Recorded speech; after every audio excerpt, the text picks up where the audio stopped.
Bom dia a todos, é com muito gosto que estou aqui e sobretudo por estar num painel que toca uns assuntos que ao longo de décadas me têm mobilizado e interessado e sobretudo porque estamos num painel em que temos aqui, era para ser 4 experiências diferentes no mundo de língua portuguesa. Vamos ficar reduzidos a 2, a Portugal e Brasil, mas com certeza que vai poder enriquecer o nosso conhecimento que temos uns dos outros e também quais são os problemas e as tensões que hoje assolam as questões que têm a ver com o financiamento da educação superior, do ensino superior. Eu entendi que poderíamos fazer aqui uma breve contextualização de quais são hoje os principais problemas no presente e, sobretudo, que quando falarmos nas questões do financiamento temos que ter em linha de conta como é que nós construímos o presente para chegar ao futuro. E por isso o título da minha intervenção tem este repto de identificar quais são os desafios do presente e do futuro. Irei muito rapidamente fazer um pequeno contexto de quais são, em termos mundiais, os problemas e os desafios, quais são as principais tendências que nós assistimos no palco internacional e depois, muito brevemente, falar sobre os recursos que são afetos ao ensino superior e deixar depois umas breves notas que possamos depois dialogar e discutir. Não será, obviamente, novidade nenhuma dizer-vos que hoje vivemos num mundo muito competitivo em que a globalização trouxe bons e maus contextos à humanidade, mas que ela, obviamente, podemos discuti-la, mas ela está aí e está na nossa vida do cotidiano. E por isso, esta competição internacional leva a que todos os países, as regiões, tenham que ter uma participação e uma consciência em que a educação, e agora, sobretudo, o que me traz aqui, o ensino superior e pode ser reconhecido quase unanimemente como um dos instrumentos estratégicos que os países têm à sua disposição para exatamente se inserir neste mundo global. Isso tem levado a que no mundo, e não só no mundo ocidental, em todo o globo, o ensino superior registrou de facto um crescimento que vamos dizer, ou podemos dizer, quase explosivo.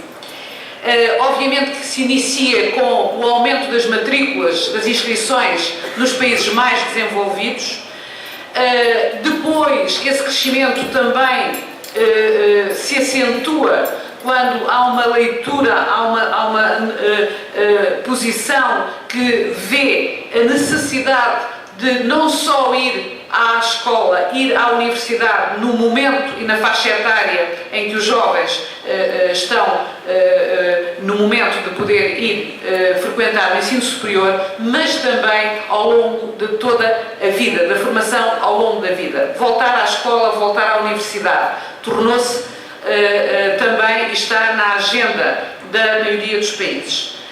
Há um outro fenómeno que está a acontecer, e sobretudo nos países mais desenvolvidos e industrializados, que, de uma maneira geral, está a acontecer que uma redução da população jovem, há menos nascimentos, há menos crianças, há menos jovens, e, portanto, há uma diminuição da coorte que vai à procura do ensino superior. Isto é um contexto que, obviamente, para quem tem que perspectivar não só o presente, mas o futuro, tem que estar consciente que isto está a ocorrer. Só para que possamos ter uma pequena ideia do que tem sido as últimas décadas, dizer-vos que em 1975, no mundo, pouco mais de 40 milhões de estudantes estavam inscritos na educação superior. Em 2010, portanto,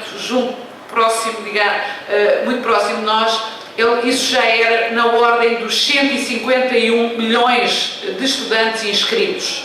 E, de acordo com muitos cenários prospectivos que várias organizações internacionais elaboram, como por exemplo a OCDE, pensa-se que em 2030 se possa atingir na ordem dos 400 milhões de estudantes. Portanto, nós temos aqui um setor que, dentro dos países e nas organizações internacionais, tem hoje uma expressão e uma envolvência de grande dimensão. Isso leva a colocar a necessidade de perceber porque é que, efetivamente, com maior ou menor dinamismo, os países colocaram na sua agenda a necessidade de perspectivar o crescimento do ensino superior. Isso não ocorreu apenas, como eu já, portanto, foquei nos países mais industrializados no pós-guerra, no pós-Segunda Guerra Mundial, no mundo dito ocidental, mas também nos países em desenvolvimento e nos países emergentes, como nós sabemos bem pelo exemplo, por exemplo, do Brasil. Para vos dar um pouco a ideia do que está a acontecer e em que ponto é que nós estamos em relação à escolarização do ensino superior, vocês têm ali por grupos de regiões do mundo a taxa bruta de escolarização, quer dizer que são todos os alunos inscritos, independentemente da idade, versus a idade habitual de ir frequentar o ensino superior. Portanto, quer isto dizer que esta taxa bruta não, pelo próprio, portanto, não é taxa real, é taxa nem líquida, não é como dizem os brasileiros, e, portanto, está sobreavaliada porque estão no sistema alunos que estão para além da idade habitual. Mas se vocês forem ver, efetivamente, no dito Europa e parte de alguns países da Ásia Central, hoje em dia, que é os últimos dados que nós temos aqui, provenientes da OCDE, a taxa bruta de escolarização atinge hoje em dia 54%. Se formos para a América Latina, ela é ainda bastante mais baixa, em média, ela terá atingido na América Latina e nas Caraíbas algo na ordem dos 34%, e depois as outras regiões, obviamente podemos salientar com o continente africano, ainda a ter uma expressão muito pequena e, visto do outro lado, com uma necessidade e uma capacidade de crescimento muito grande. Eu trouxe apenas dados mais atualizados para dois países, para Portugal e Brasil, para nós olharmos e fazermos este confronto, e para vos dizer que em Portugal a taxa bruta de escolarização do ensino superior é hoje de 54%. E a taxa real ou líquida para os alunos na idade dos 21 anos é de 38%. É aquilo que eu tenho dito em algumas das minhas intervenções e artigos, dizer que Portugal e isso é bom que se reforce, um caso de sucesso no que diz respeito às últimas 2, 3 décadas. Nós fizemos uma evolução muito acentuada, positiva, porque se há um déficit que nós tínhamos, esse déficit era um déficit de qualificações, a todos os níveis. E, nomeadamente, no que diz respeito ao ensino superior, a nossa evolução tem sido muito positiva. É um caso de sucesso que eu digo também, e tenho estado a dizer, em perigo. Em perigo porquê? Porque quer a percepção da sociedade, quer muito das políticas que estão agora a ser seguidas, quase que parece que estamos a ter pessoas qualificadas demais. Mas, como eu vos vou mostrar mais à frente, nós estamos ainda, apesar desta progressão muito positiva, muito aquém do que é necessário. O Brasil, os nossos colegas do Brasil, obviamente, têm feito com certeza, mas depois a professora Vera irá dar maiores detalhes, uma evolução também positiva, mas o Brasil, aquele país imenso, ainda está muito aquém daquilo que poderá com certeza atingir. E para vos dizer, em 2011, a taxa bruta era de 27, 28% e a taxa líquida era de 14,6%. Portanto, há aqui, obviamente, uma necessidade e uma premência de aumentar o nível de escolarização no Brasil. Outro fenómeno que é perceber que há modelos diferentes no que diz respeito à forma de aumentar a capacidade que os sistemas têm de fazer e acolher alunos. O modelo ocidental, europeu e mesmo americano é um modelo em que a grande maioria dos alunos está no sistema público. E para vocês terem uma ideia, vocês têm aqui os países da União Europeia e comparando, por exemplo, 1998 e 2011, vocês veem que o último valor, apenas 29% dos estudantes do todo o sistema da União Europeia estão em instituições privadas. Por contraponto, quer dizer que 71% está em instituições públicas. E obviamente que isto tem implicações de várias ordem. Implicações inclusivamente no modelo de financiamento e de como é que isso suporta esse sistema. É muito diferente daquilo que ocorre em outras paragens do mundo. E eu trago-vos a informação, por exemplo, no que diz respeito à América Latina, visto que eu sabia que ia estar em parceria com colegas do Brasil, o cenário praticamente parece o oposto, não é verdade? Parece a fotografia virada ao contrário. Mercê de um conjunto, que eu não vou obviamente relatar, porque todos sabemos, as últimas décadas, a partir dos anos 60, 50, 60, na América Latina, seguindo modelos e políticas que foram induzidas à força, em muitos casos, e bastante à força, em alguns países, o que é que acontece? Acontece exatamente que os campeões, com dados até em 2006, os campeões da privatização no ensino superior na América Latina eram precisamente o Chile, que todos nós sabemos, não é? Em que 74% dos estudantes estão em instituições privadas e logo, muito seguido de perto, em 2006 pelo Brasil, com 72%. Isto quer dizer que isto tem um impacto grande em relação à forma de funcionamento e, sobretudo, ao modelo de financiamento e também, que é obviamente uma das preocupações que temos que ter e que eu tenho, no que diz respeito depois à acessibilidade ao ensino superior.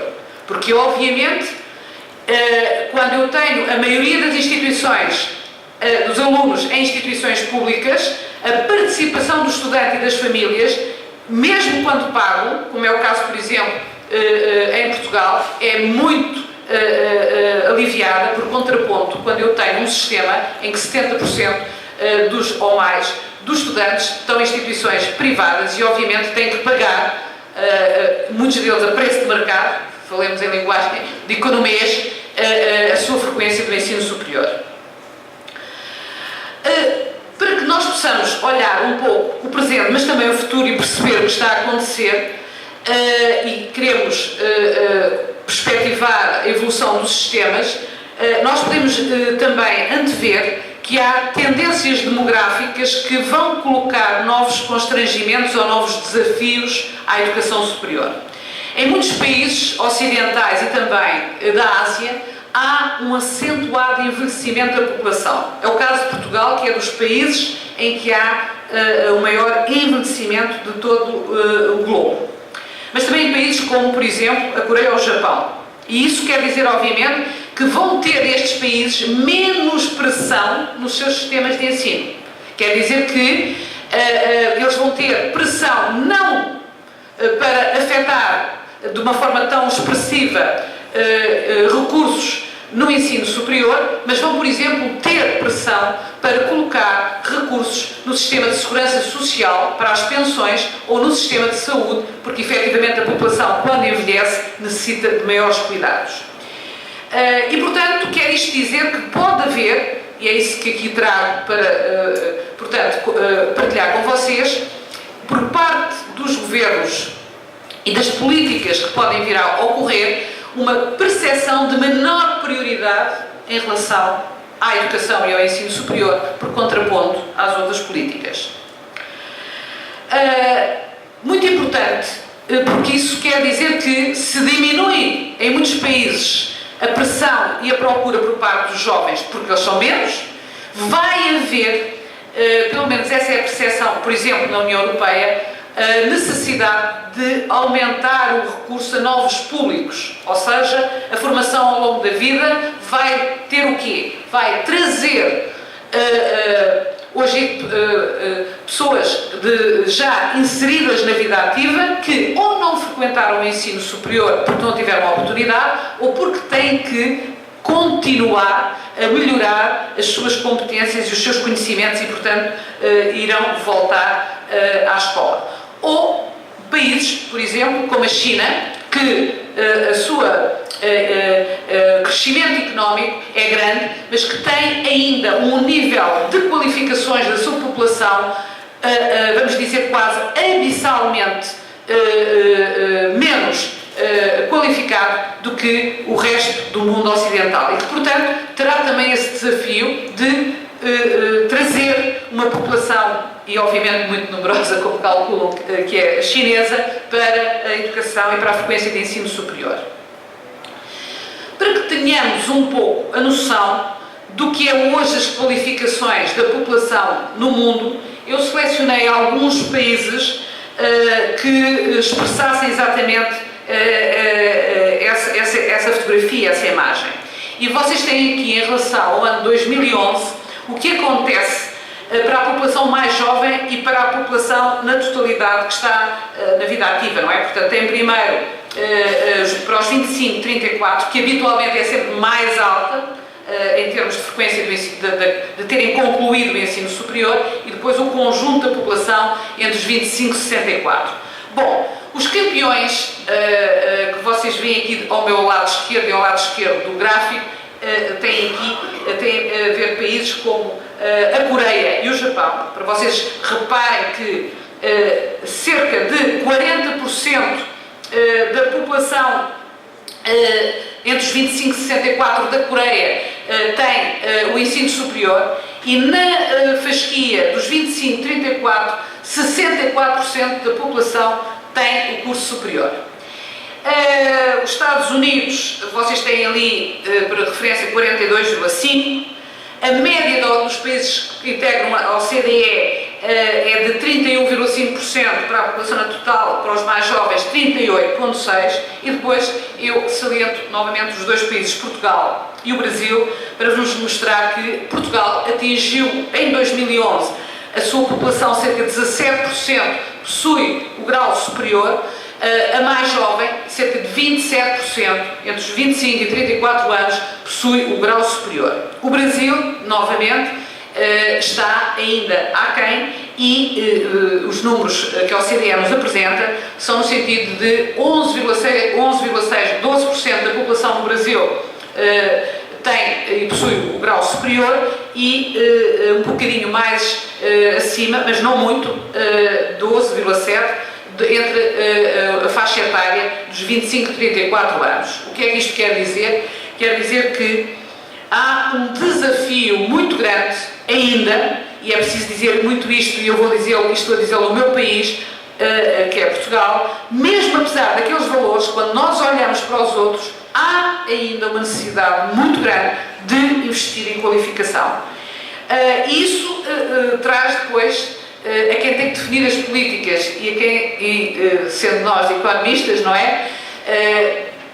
No fundo, coloca, obviamente, desafios muito grandes, porque não é novidade nenhuma para vos dizer que, de facto, os recursos não são elásticos e quer isto dizer que é preciso definir prioridades e, porventura, perceber como afetar e ir quase descobrir recursos que sejam também do tamanho deste desafio. O que é que aconteceu ou tem estado a acontecer?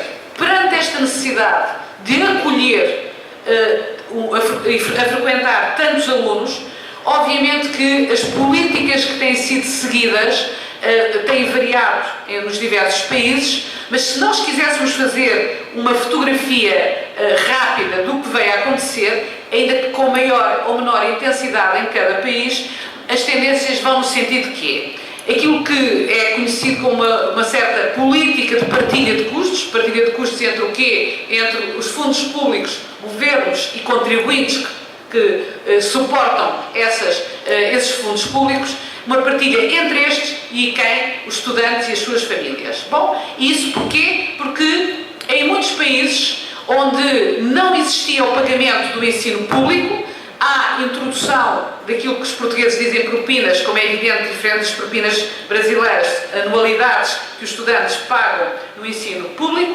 Portanto, ou há o aumento desse valor, ou há mesmo em muitos países onde não existia a sua introdução. No entanto, na maior parte dos países, nomeadamente ocidentais e da Europa,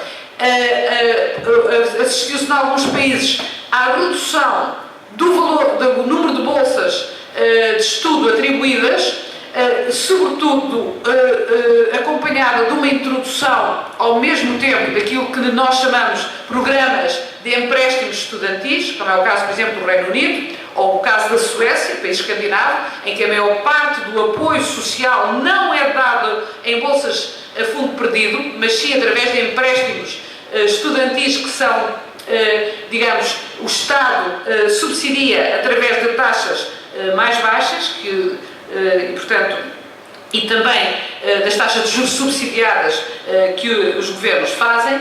E isso redundou no quê? Redundou numa participação por parte das famílias e dos estudantes que pagam e têm que pagar, e têm vindo a pagar cada vez mais para frequentar o ensino público, não é?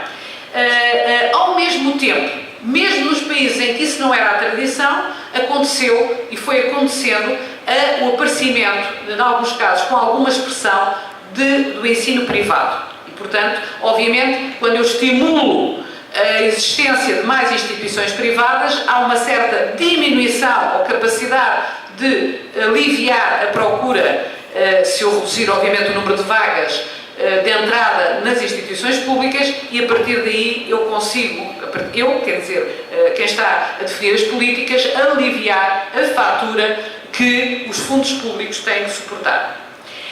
Para além disso, o mundo ocidental, sobretudo, e no caso agora europeu e Estados Unidos também de forma muito acentuada, a crise financeira que ocorreu a partir de 2008 veio efetivamente agravar muito todo este cenário e, portanto, as instituições, mesmo as mais ricas, nos países mais ricos, viram-se com permanentes cortes nas suas receitas. Bom, então, onde é que estamos chegados? Estamos chegados a perceber, em termos mundiais, quais são os recursos que os países têm estado a afetar para o ensino superior. Eu trouxe os últimos valores que conhecemos, que vêm, portanto, através do relatório de 2013 da OCDE, em que nos informa, por exemplo, que hoje em dia foi 2010, ano de referência, os Estados Unidos da América afetavam 2,8% da sua riqueza do PIB para o ensino superior. No conjunto da OCDE, esse valor é de 2,1%. Portugal, em 2010, era de 1,5% do PIB. Obviamente que neste momento, quando nós tivemos o relatório referente a 2013 ou 2014, esse valor tem estado em queda, e como é evidente que vai ser bem diferente, e em relação a 2010, o Brasil, apesar de todo o esforço e investimento que tem estado a fazer, ainda só tinha 0,9% do seu PIB afeto ao ensino superior. É evidente que isto leva a que cada vez mais as instituições de ensino superior tenham e sejam, digamos, eu estava a usar uma palavra mais forte, são devedoras e são, digamos, estão na mão de conseguir ou não conseguir captar receitas privadas, aquilo que nós em Portugal chamamos as receitas próprias. E se não as conseguirem, muitas delas, ou eu diria a maior parte delas, não consegue sobreviver.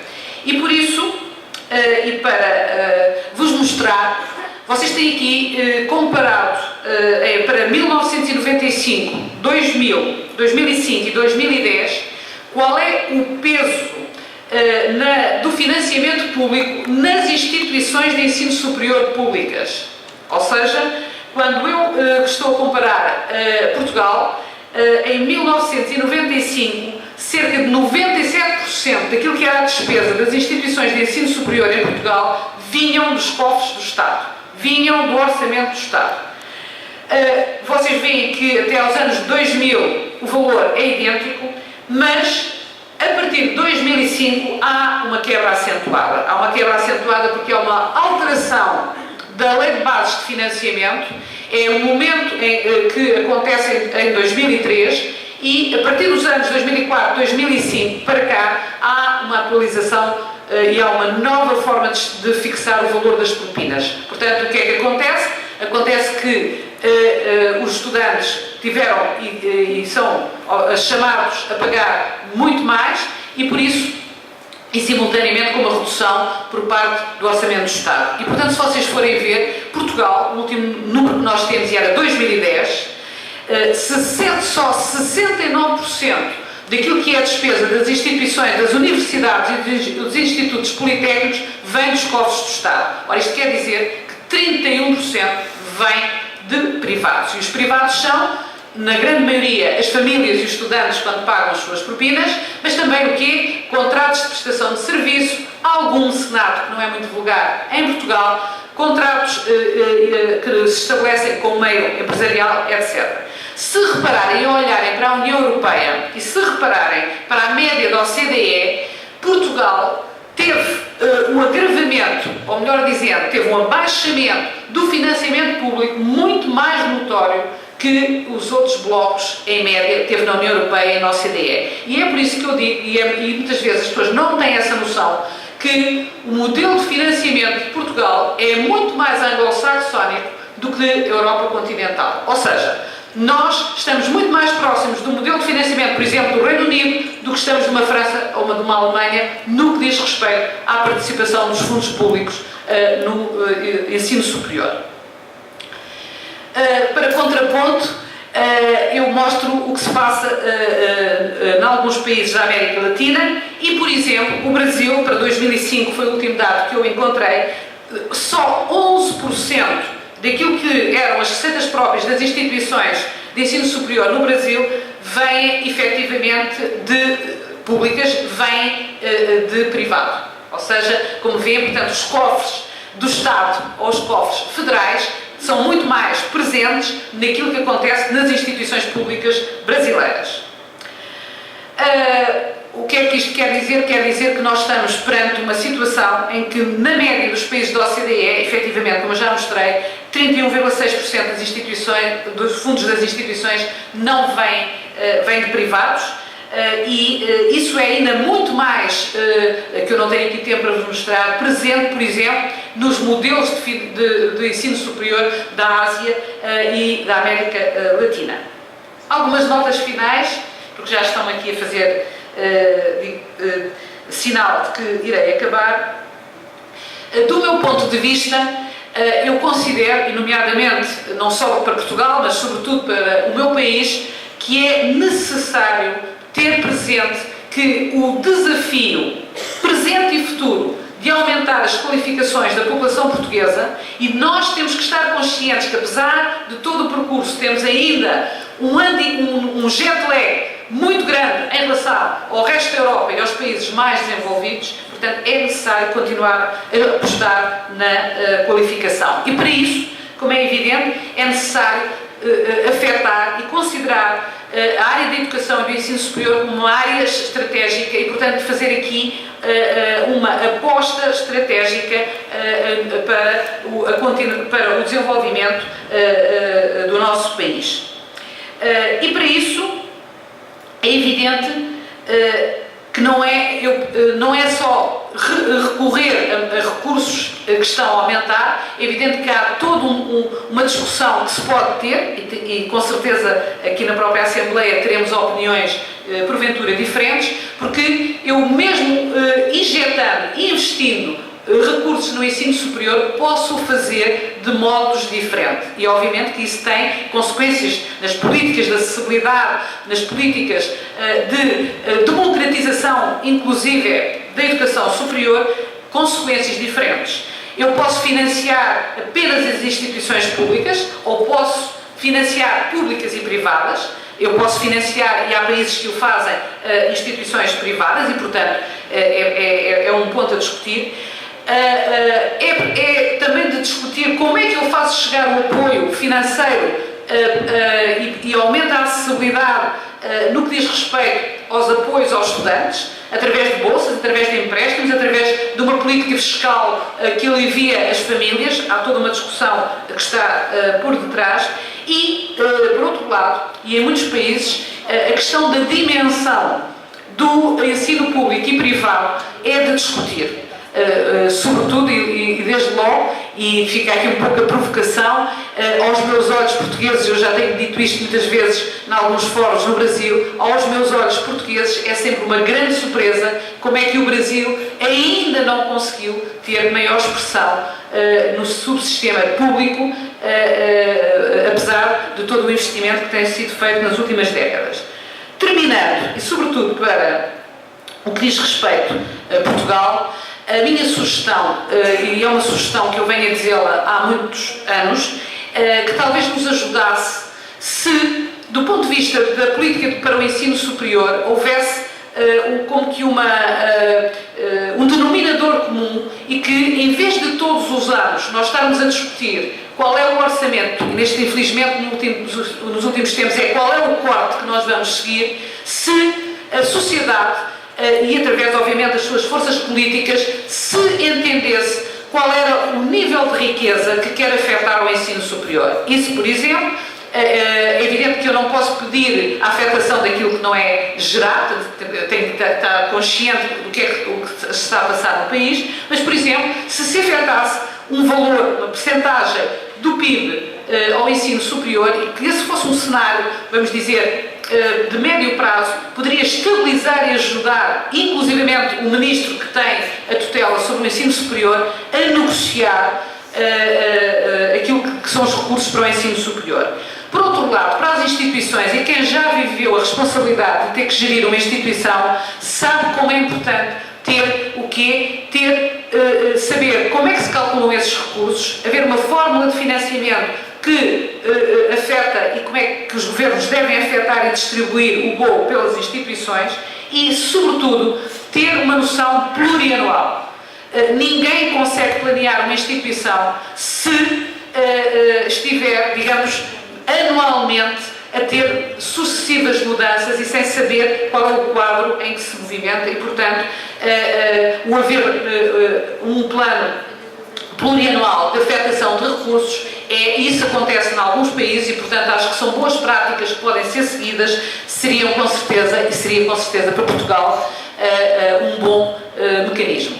Hoje em dia nós não estamos assim, nós estamos a discutir anualmente, praticamente desde 2011 para cá, qual é o nível do corte. E tem sido, de facto, dramático o nível de corte. Eu vou ficar por aqui, depois poderemos discutir um pouco mais e obrigada pela vossa atenção.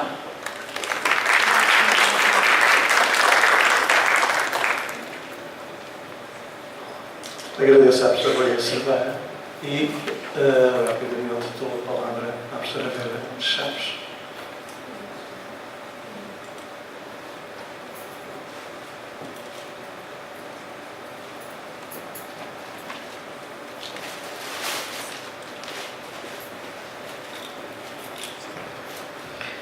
Bom dia a todos e todas aqui presentes.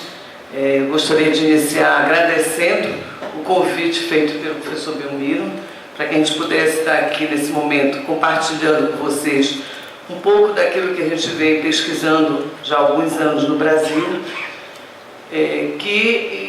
a minha fala aqui, aquilo que eu vou expor para vocês, é resultado de uma pesquisa que eu venho realizando em conjunto com o professor Nelson Cardoso Amaral, vinculada a uma rede de pesquisadores no Brasil chamada Universitas, e da qual nós temos financiamento do CNPq e também da CAPES, através do Observatório da Educação. Então, a nossa exposição aqui será relativa à questão da política de financiamento na expansão do ensino superior brasileiro, discutindo essa relação entre o público e o privado, que vai um pouco na linha que a professora Luísa acabou de expor aqui para vocês. Alguns dados, inclusive, que ela traz, a gente vai até passar rapidamente. Bem, nosso trabalho ele analisa o perfil do financiamento da expansão do ensino superior, visando discutir essa parceria público-privada no financiamento do ensino superior nos dois governos brasileiros, os dois últimos governos, que foram os dois períodos do governo Lula da Silva e o primeiro mandato da presidente Dilma Rousseff, que é de 2011. Aqui o nosso estudo vai até 2014, mas os dados que nós vamos apresentar para vocês vai até 2012. Nós partimos de um pressuposto, de uma tese, de que o financiamento da educação superior brasileiro está diretamente relacionado à política de ajuste fiscal do Estado, que vem sendo implementada no nosso país desde a década de 90, especificamente com a reforma do Estado brasileiro, em 1995, ainda no governo Fernando Henrique Cardoso, e foram reformas que foram adotadas especialmente nos países da América Latina, seguindo as diretrizes dos organismos internacionais, fundamentalmente o Banco Mundial e a OCDE, o FMI e a OCDE. Então são essas diretrizes, inclusive a partir de um documento que é muito estudado no nosso país, que é a lição derivada de uma experiência, que é o relatório do Banco Mundial de 1994, que a partir daí as políticas para a educação no nosso país, em especial para o financiamento da educação, vêm sendo seguidas desde 1995. Então, o pressuposto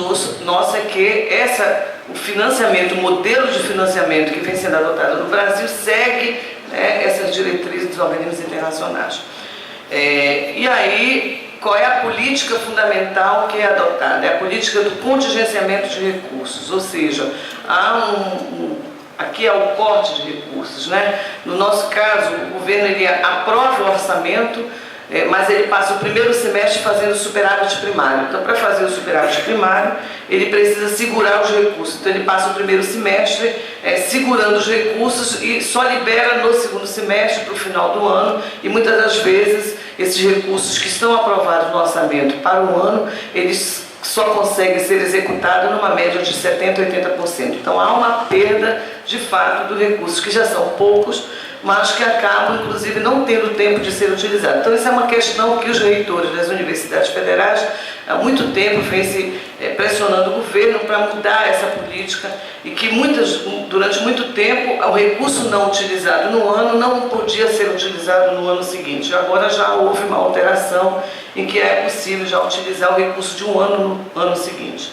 Bem, então, esse contingenciamento está ligado a essa política de também isenção fiscal. Então, ao mesmo tempo que para as instituições públicas brasileiras há essa política de contingenciamento de recursos, há também uma política de isenção fiscal para o setor privado. Então, não é à toa que o setor privado no nosso país continua num ritmo de crescimento cada vez maior. E, fundamentalmente, o governo, a partir do governo Lula, foram implementada a política de contingenciamento via um programa chamado Programa Universidade para Todos, conhecido como ProUni, o Fundo de Financiamento Estudantil, que é o FIES, além do PROIFES, PROIES, que é um novo programa que foi instalado já no governo Dilma, que é um abono às dívidas que as instituições privadas de ensino superior tinham junto ao erário público, em troca de bolsas para estudantes, além dos empréstimos subsidiados do Banco Nacional de Desenvolvimento Econômico do nosso país. Então, são empréstimos com juros baixíssimos para as instituições melhorarem suas infraestruturas e crescerem ainda mais. Então, por um lado, há um incentivo deliberado do governo brasileiro para o fortalecimento dessas instituições privadas, porque a prioridade na execução do orçamento é do refinanciamento da dívida pública brasileira. Então, essas questões estão extremamente ligadas. Então, é a partir desse fundo de discussão, de análise, que a gente vem olhar os dados de como é que se movimenta os recursos e o financiamento do ensino superior no nosso país. E alguns resultados que a gente traz aqui para demonstrar para vocês, por exemplo, no período de 2003, que é o primeiro ano do governo Lula, até 2012, que é o último ano que nós atualizamos os dados. As despesas aqui estão em percentuais dos principais programas das políticas sociais do governo brasileiro. Então você vê, comparado com a dívida pública, o que é gasto do orçamento da União para o pagamento do refinanciamento da dívida pública. Então você vê que de 2003 a 2010 houve uma redução no aporte de recursos para o refinanciamento da dívida pública em 28,67%, mas mesmo assim ela representa um grande percentual. Quase 50% dos recursos que formam o fundo público do nosso país são direcionados para o pagamento dos serviços da dívida pública e refinanciamento da dívida. Enquanto isso, as políticas de previdência, de saúde, a educação, foi aqui das políticas sociais, foi uma das que teve um maior crescimento nesse período, que era 1,52% do orçamento da União, passa para 3,34%, mas o programa que teve o maior crescimento nesse período foi o de assistência social, porque é exatamente onde estão as Bolsas Famílias, que é o grande programa carro-chefe do governo Lula e Dilma. Então, é esse o movimento que se dá nesse período e mostrando e comprovando com os dados que, de fato, a prioridade na utilização do recurso do fundo público é para o financiamento da dívida e não para aplicar nas políticas sociais. E aqui tem uns dados de 2012, por função, onde a gente demonstra que a maior fatia do recurso é aplicada nos juros e amortização da dívida pública brasileira. Em segundo lugar vem a Previdência Social e depois vem a saúde. Você vê aqui, o resto tudo são percentuais insignificantes em relação à divisão do bolo do recurso do Fundo Público Brasileiro. Aqui em relação ao PIB, a Luísa já apresentou aqui os dados, nós temos a evolução ano a ano, e quando nós vamos fazer a comparação dos recursos do fundo, da função educação relativos ao PIB, aqui só recursos da União, não são todos os recursos do Produto Interno Bruto, mas só da União, que a União gasta com a função educação, não apenas no ensino superior, mas todos os programas de educação do governo federal. No nosso país, você vê que representa, que é essa coluna, a terceira coluna, a primeira coluna vermelha, a função educação em relação ao PIB, ela varia de 2013 de 0,84% do orçamento, e chegou em 2012 a 1,6% do orçamento. Então se mantém num nível percentual extremamente baixo, o que significa que há de fato recurso público para ser investido na educação, mas não há uma prioridade do governo no investimento para a educação com recurso público. E aí nós temos aqui o dado do percentual do PIB aplicado à educação, com alguns países, considerando aplicado por pessoa em idade educacional. Nós vemos que o Brasil, aqui a educação no seu geral, não apenas o ensino superior, a Luísa apresentou de 2010 0,9%, se manter nesse mesmo patamar, apesar do governo ter criado um programa chamado REUNE, de expansão das universidades públicas federais, mas quando você vai analisar o aporte de recursos para essa expansão, não altera o percentual do PIB que foi aplicado em educação superior. Então está na média de 4%.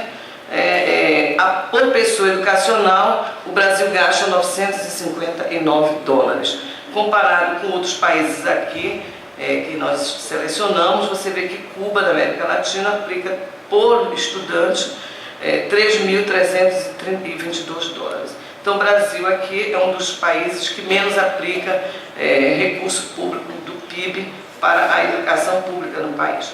E aí nós fizemos lá embaixo uma projeção que há um movimento hoje no nosso país, que está sendo discutido o Plano Nacional de Educação no Congresso Nacional, e o governo, então ainda era o último ano do governo Lula, enviou para o Congresso Nacional um projeto de lei prevendo a aplicação nos próximos 10 anos do Plano Nacional de Educação de 7% do PIB para a educação. E o movimento nacional das entidades da sociedade civil defende a aplicação no mínimo de 10% do PIB. Então esse é o grande embate que nós temos no nosso país.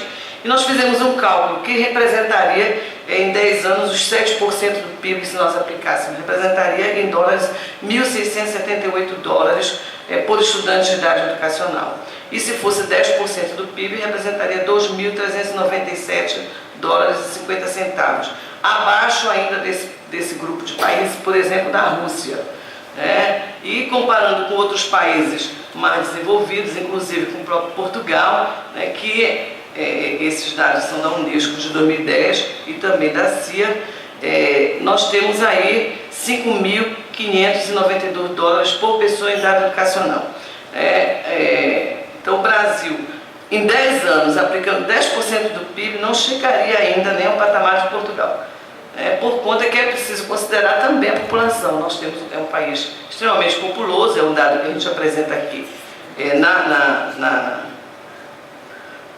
aqui nesse quadro, nessa tabela, que a população em idade educacional do nosso país é 84.400.000 jovens em idade educacional, e aí isso vai dar um impacto também na questão da aplicação por pessoa em idade educacional. A tendência que nós fizemos um estudo, que eu não trouxe aqui, até 2050, é que vai haver uma redução também da população brasileira.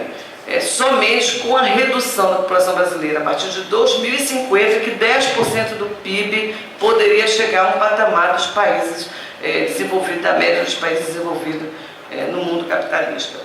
Então você vê aqui os Estados Unidos, por exemplo, a Dinamarca, quanto é que aplica por pessoa em idade educacional por PIB. E a Noruega com 15.578 dólares por pessoa em idade educacional. Bem, quando nós vamos analisar quanto é que o governo de fato, e aí a Luísa coloca que 91% dos recursos públicos vão para as universidades públicas, é verdade. Quer dizer, o uso às universidades públicas federais do nosso país, a maior parte do seu financiamento se dá, de fato, com recursos da União, com recursos do Fundo Público, até porque é uma parte para pagamento da folha de pessoal. São muito poucas as receitas próprias que nós temos nas universidades federais. Até porque o próprio empresariado brasileiro não tem essa política, não defende de estar investindo, por exemplo, no financiamento de pesquisa, mas já existem movimentos, inclusive a minha tese de doutorado foi nesse sentido de analisar como é que se dá essa parceria público-privada via empresa privada dentro das universidades públicas federais. Apesar de pequena, mas já há um movimento das empresas fazendo parcerias com as universidades públicas, especificamente para a questão da pesquisa de ponta, da pesquisa aplicada que eles necessitam para poder desenvolver seus produtos.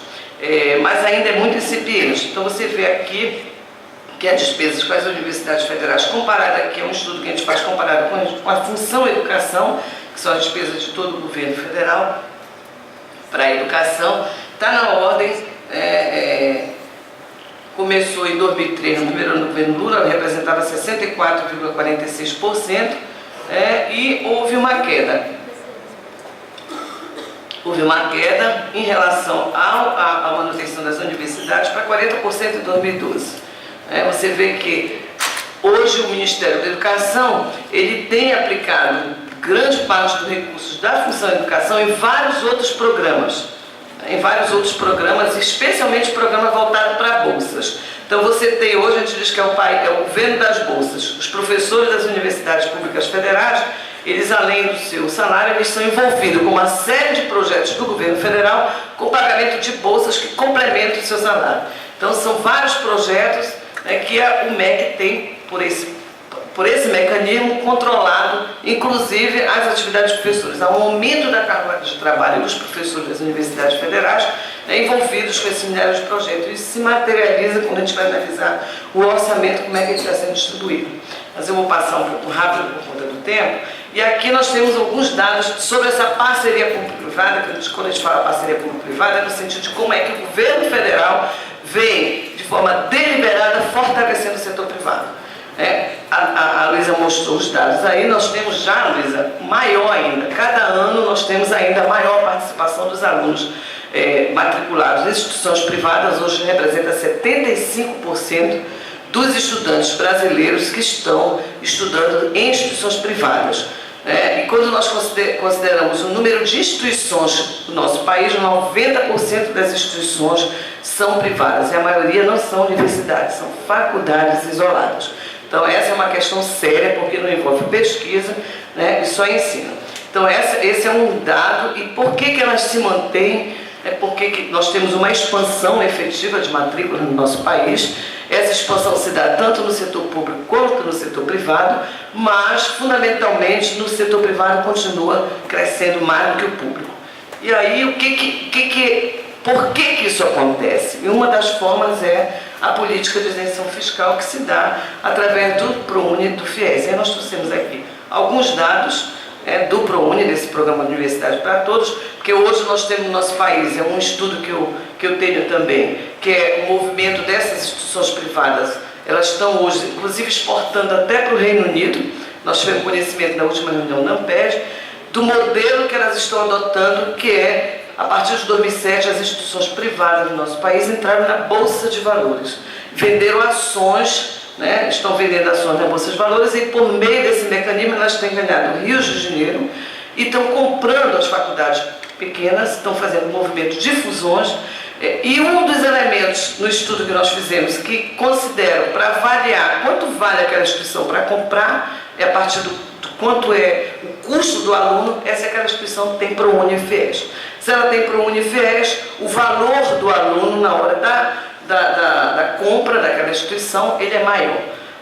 Então, é um dado assim, paralelo àquilo que eu estou apresentando aqui para vocês, que está assustando os estudiosos do ensino superior, porque é um movimento cada vez maior e quem está financiando esse movimento, hoje, a maior parte das grandes universidades privadas do nosso país, elas não pertencem mais à capital brasileira, e sim à capital estrangeira, especialmente bancos americanos.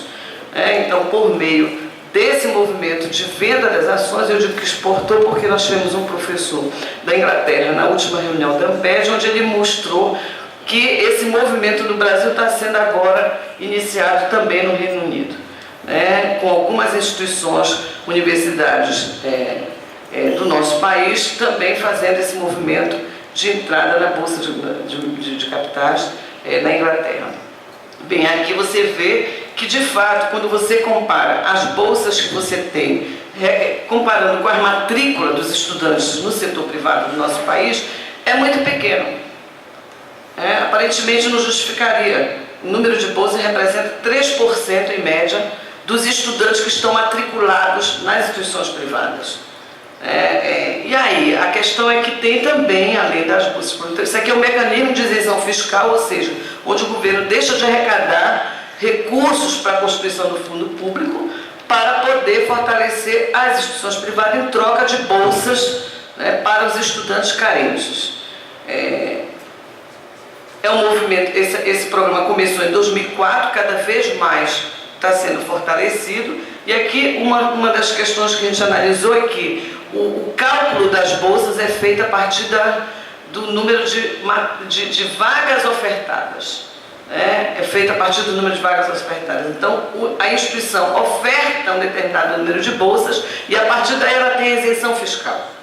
Só que, de fato, essas bolsas não são todas ocupadas.